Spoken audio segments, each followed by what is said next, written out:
Thank you very much, and welcome to the LEC post-game lobby. I'm Quickshot, joined by Ender, Caps, and Rekkles. And the thing that I love the most is the moment Rekkles and Caps sat down next to each other, the first thing you start doing is discussing the game, the decision-making, the considerations that went into it. Rekkles, how was playing it? What was communication like? Because it looked hella chaotic from our side.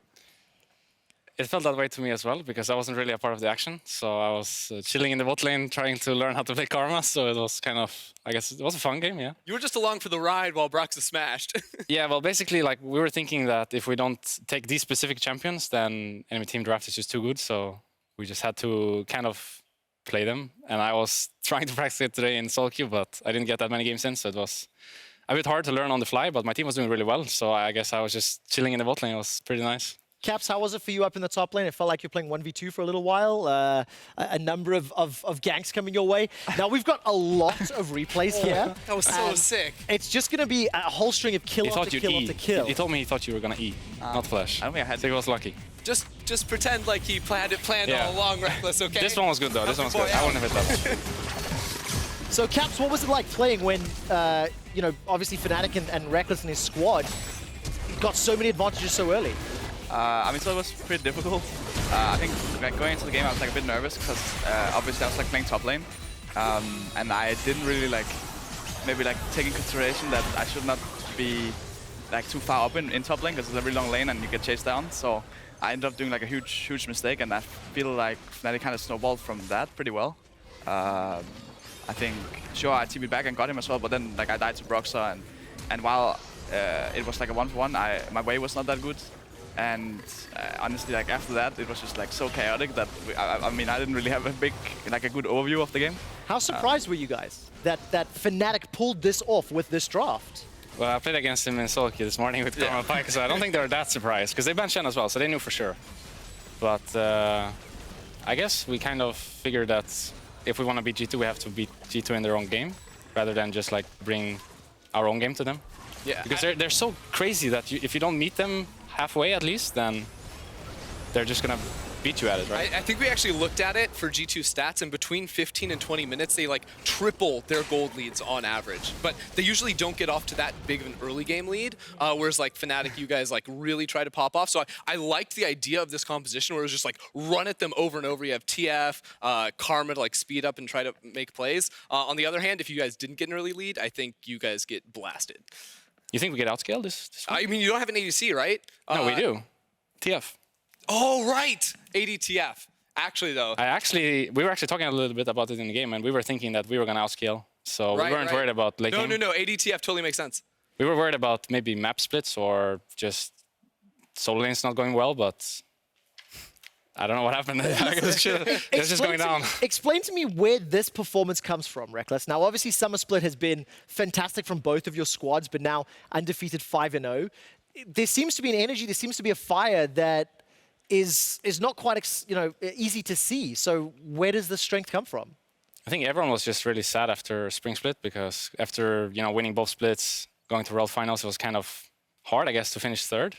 Usually teams are pretty happy about finishing third, but for us, it's like the world is going under, so we were kind of motivated, I guess, for summer to prove that we're actually better than what we showcased in spring. So I think everyone just came in with a lot of motivation. And after the first week where all the jitters were being shown, I think everyone realized that we're actually a good team, and we can do this and actually take down G2 as well. Yeah, I feel like a big transformation for you guys has been actually putting a lot of resources into Nemesis in the mid lane. Like, this is your second or third game where there have been consistent ganks towards mid early on. You have tower dives in that too. Whereas like last split, he was just the roam god. You know, he would go top bot whenever a wave is crashing and get a kill. I'm trying to repay him the favor now by walking around after him and shielding him. Double TP's bot lane every single game, But he's looking really, really good now. Yeah, he's great. He's always been great. I think he was playing well last split as well. It's just hard to 1v9, I guess, on the Sandra or whatever else he was playing. Now, Caps, what was the feeling like after the Nexus went down? Because when everybody was giving high fives and congratulations after the game, it was smiles across the board. I mean, even you guys. But like, how does it feel and how do you react? Well, I mean, it's like pretty sad, right? Like you want to win every game, especially against, I mean, Fnatic obviously fall as well before this game, so it was like an important game for us. But I think just like the way of the game, it just felt like so so weird, you know. It felt like so many fights, so many stuff going on, and especially I felt like, I mean, like if I don't laugh at this, then I will cry at it, you know. And So you've obviously seen how G2 Esports beats teams, right? You've watched your own games and VODs. How did it feel to be on the receiving end? I mean, yeah, I realized pretty early on that it was like going a bit the opposite side of how it usually goes. So it did feel pretty bad, and it felt like also kind of like hopeless in a way as well, because we are usually really good at problem solving, but it just felt like there's not really any solution in this case. I mean, for sure, there's like some things we could have done better, like once we fell behind, but I think it became like pretty difficult. And I mean, obviously, like Pyke TF is like Pyke Karma is really hard to engage on, and TF has like the global is like basically everywhere. So it was like kind of only when Rekkles we could really go on, and even he was like so strong that yeah, it's not gonna be a good fight. Well, look, when you're playing Akali into TF, you can also just go everywhere. We actually did quite your point of view replay following the TF ultimate. Oh, Wait, you did? yeah. So you probably didn't see it, but literally Nemesis was using Destiny from Raptor Camp to go top lane, and Caps tagged him with everything. It was a blind E, by the way. You didn't even see him. When you I've just heard from production that we're going to get up on screen, so we can take a look. But like, did you know, how far ahead did you know you were going to pull this off? Well, I mean, basically, I mean, we already know it here, right? Because we were fighting top, and TF started moon towards top. And we actually had this like kind of situation. And This is such a stupid interaction. we had this situation like scrims like a week ago. So we just went for it again, you know. What do you think when you see that? What did Nemesis think when he got taken out? Like, I think that was the moment where Weaver was almost 1v2 in top, right? I mean, I didn't see the fight really, but I guess I'm pretty sure Weaver he was alone earlier, and then Nemesis was hesitating a little bit, and then he went in, and then he realized that he was gonna die as well a little bit after. So I think they were actually confident that they could fight topside.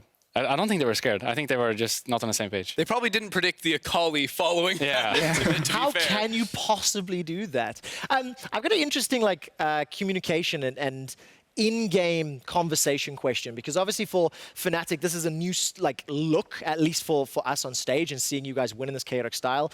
For G2 being under that much pressure, also new look. So how much does your team comms change in a game like this when you're both 4-0, it's G2 Fnatic, like all the stakes, all the pressure? For us it wasn't that different. Maybe it was a little bit different for me and Helio specifically, because we're kind of role swapping in this one. So I had to take over the vision game and maybe more to like remind him of doing waves and stuff, because there was a moment I think this game where we pushed in bot and then we went mid, and then he kind of forgot that he has to lane as well. So I was trying to tell him that he has to go catch the farm, because I can't do it right. So I ended up getting my item pretty late because we weren't really laning together, but otherwise it was kind of fine. I think everyone was just having a good time actually. So I don't know how it was for you guys, but I did notice your karma looks like it's improved since you played it last. I think that was over a year ago too. To be fair, I haven't played much of karma, but I feel like it's an easier combo to play when you pair it with a Pyke than with, I think I played with maybe a Morgana back then or something, so it was a little bit harder to lane. Yeah, also when, Pyke is actually like a when really the win strong rate champion, goes so. up by 5% in solo, the champion might feel a little easier to play. I don't know. Just a little bit. So, Caps, I got a question for you now. Is this style of gameplay the direction that the meta and the league is going to be going? This crazy, chaotic, always go, go, go? I mean, it looked like that for like a long time, basically like all spring and also Worlds. But actually, like I feel like a lot of the games have been a lot slower. Like today, I was watching basically all the EU games, and basically every game was 0-0 at like 10 minutes, 0-0 at like 20 minutes, and we were joking around saying like, okay, we're gonna have at least 10 kills at 10 minutes, like both teams, right? And I mean, I think we had like in total 9 kills at 10 minutes, so we were like almost hit the goal, but we were still like 1 kill off. I love the fact that G2 is saying, we're going to have 10 kills a team as like a mini game going into one of the biggest matchups. But then when you look at some of the other teams, like can the Origin style or the Splice style of that really controlled gameplay, can it contain both of you guys? I mean, I'm not worried. Are you worried? I mean, I'm pretty confident going up against everyone, but I was also pretty confident going up today, and I like really ended it and feel like I kind of ruined the game because, well, I just went top and ended, right? So I think we still have a lot to work on, and we still have to reach back to like a state in the meta where we're confident in both the picks and like how to play it out, and then I'm pretty sure that we can beat. It's definitely going to make the rematch between G2 and Fnatic a little more exciting. Let's quickly take a look at the league standings. Fnatic alone in first place at 5-0. Now the conversation switches back to Fnatic. Will there be another 18-0 run since you've now shut Caps and G2 up after the... Yeah, they look pretty easy today. Not I don't gloating, know. you know? Well, we've done most of the hard schedules so far, so round 1 should be okay. But then, obviously, as you said earlier, there's the G2 matchup again. Origin's looking good. SK is looking pretty good as well. So How good is the rest of the field? Because it feels like G2 and Fnatic are very clearly a step above. Then it kind of feels like Origin, and then you drop more tiers. Is that fair? I'd say it's pretty fair, yeah. Caps Similar to last split, I'd say. Yeah, I mean, I'm not really sure. I think we are in a weird position right now because it feels like we have maybe a lot of sketchy early games on both on stage and scrims, but we usually come back. I mean, today we didn't, but usually we just make it like a really good comeback. And our game's also very Fiesta like this game. So maybe we have to turn it down a bit, or maybe we just have to go all in on this, right?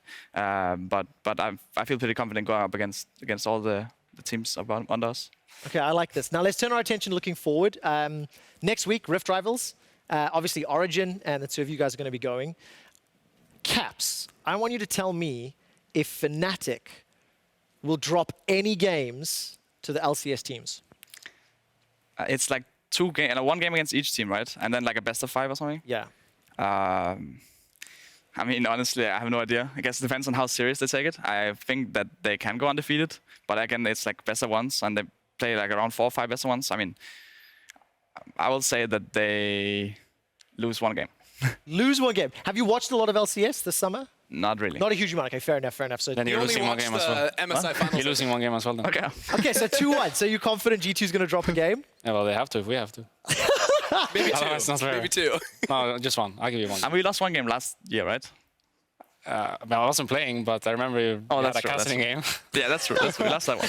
You had a casting in Vlad. Wait, no. Yeah, Vlad, right? We had Casting and Vlad in the same team, didn't you? Yeah, I remember Doublelift had like 3 Emma items or something. Yeah, I remember. On Kaiser. How well will Origin do against the LCS teams? 2 losses. Yeah, sounds fair. Gang mentality. And obviously, I think you've watched a few more LCS games. So how do you think EU reps are going to stack up against They NA? just have way too little confidence in EU. They're not. No EU's team is going to lose a game. Come on, guys. It's easy. Sure. Did you not see the finals? G2 versus Team Liquid. It was like a 70-minute series, I think. 3-0. Yeah, that's true. And Fnatic just beat you, which makes them better than G2. I think is how that works. So they should beat TL in less than 70 minutes. I don't know. That's true. But I mean, the math adds up. But then again, we also lost to Buffalo twice. Yeah, but they're and not in Rift Rivals. Teal in groups. They're We not lost in to Teal in Rift groups. Yeah, but best of 1s don't count unless it's Fnatic versus OG. What I love is But this is best of 1s. Ender's trying to tell you you're the best and not going to drop anything, and you're trying to say, no, we're actually going to lose stuff. So we've entered a bizarro world. Look, let's turn our attention to tomorrow. We got a couple more games coming up. Significantly easier strength of schedule here, shall we say. G2, you guys are going to be playing up against Rogue, and of course, Fnatic coming up against XL. XL's roster changes. Do you want to chime in? What do you make of Jeskla and Mystique's coming in? I think they are probably more keen to do stuff in the laning phase, but lack in other areas, maybe. I'm honestly not so sure. I feel like it's fine either way. Yeah.